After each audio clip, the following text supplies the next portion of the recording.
Assalamualaikum warahmatullahi wabarakatuh. Di sini saya akan membahas tentang materi aliran pragmatisme dalam pendidikan. Pertama-tama perkenalkan, nama saya Najwa Aska Amelia dengan NIM 202233177 dari kelas 1E. Materi pertama yang akan dibahas adalah pengertian pragmatisme. Pragmatisme adalah salah satu aliran empirisme yang di dalamnya terdapat pengaruh idealisme Jerman, yaitu Hegel. Aliran instrumentalisme dan eksperimentalisme adalah nama lain dari aliran pragmatisme. Dikatakan sebagai instrumentalisme karena aliran ini menganggap bahwa kecerdasan manusia sebagai kekuatan utama harus dianggap sebagai alat untuk menghadapi semua tantangan dalam pendidikan. Dikatakan sebagai eksperimentalisme karena filsafat ini menggunakan metode eksperimen dan dalam penentuan kebenarannya berdasarkan pengalaman. Pragmatisme ini berasal dari kata Yunani, yaitu pragma yang berarti perbuatan dan isme yang berarti ajaran atau sebuah paham. Ada tokoh-tokoh pada aliran pragmatisme, yaitu yang pertama Charles Sanders Peirce. Charles Sanders Peirce ini dikenal sebagai tokoh filsafat pragmatisme. Ia tertarik dengan tulisan-tulisan Schiller tentang pendidikan estetis manusia dan karya Immanuel Kant yang berjudul Critique of Pure Reason. Bagi Kant, Peirce bahkan menghabiskan waktu 3 tahun dan membuat kesimpulan jika apa yang disebut logika kanak-kanakan menyebabkan efektivitas sistem Kant. Dari tahun 1860-an sampai akhir hayatnya, Charles melahirkan banyak macam karya logika. Sebuah fun fact, Schrödinger dalam melahirkan karya Vorlesungen über die Algebra der Logik terinspirasi dari pemikiran Charles Peirce ini.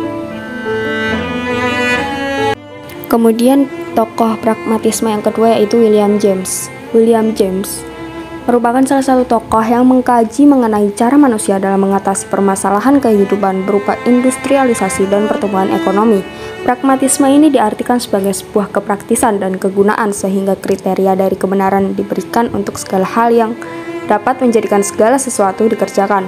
James meyakini bahwa manusialah yang menciptakan kebenaran sehingga kebenaran itu berada di dalam diri manusia.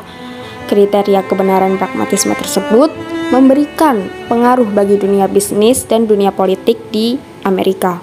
Tokoh yang ketiga yaitu John Dewey. John Dewey merupakan salah satu tokoh yang memiliki pengaruh besar dalam aliran pragmatisme. Pemikiran pragmatisme yang dikembangkan oleh John Dewey dikenal sebagai eksperimentalisme. Penamaan ini berasal dari pemikirannya yang menyatakan bahwa pertumbuhan manusia merupakan tujuan dari pendidikan. Ia menyebutnya sebagai pertumbuhan karena menganggap segala sesuatu di dunia ini memiliki sifat selalu berubah. Sebuah fun fact, pemikiran pragmatisme John Dewey menjadi salah satu pemikiran yang mempengaruhi dimulainya pendidikan massal. Selanjutnya ada dasar pemikir dari aliran pragmatisme. Pragmatisme menjadi logika terhadap pengamatan sebagai dasar pemikirannya. Pandangan ini menyatakan bahwa kenyataan dari dunia yang terlihat oleh manusia merupakan fakta-fakta yang bersifat nyata, terpisah satu sama lain dan individual.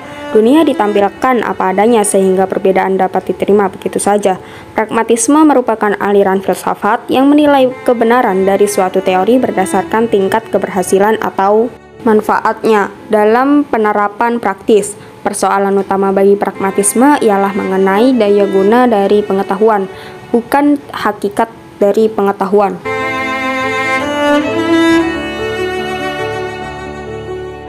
Materi selanjutnya yaitu implikasi pragmatisme terhadap pendidikan. Dalam pelaksanaannya, pendidikan pragmatisme mengarahkan agar subjek didik saat belajar di sekolah tidak berbeda ketika di luar sekolah. Oleh karenanya, kehidupan di sekolah selalu disadari sebagai bagian dari pengalaman hidup, bukan bagian dari persiapan untuk menjalani hidup. Di sini pengalaman belajar di sekolah tidak berbeda dengan pengalaman saat ia belajar di luar sekolah. Pelajar menghadapi problem yang menyebabkan lahirnya tindakan penuh dari pemikiran yang relatif. Di sini kecerdasan disadari akan melahirkan pertumbuhan yang akan membawa mereka dalam beradaptasi dengan dunia yang berubah. Sekian dari penjelasan saya. Terima kasih. Wassalamualaikum warahmatullahi wabarakatuh.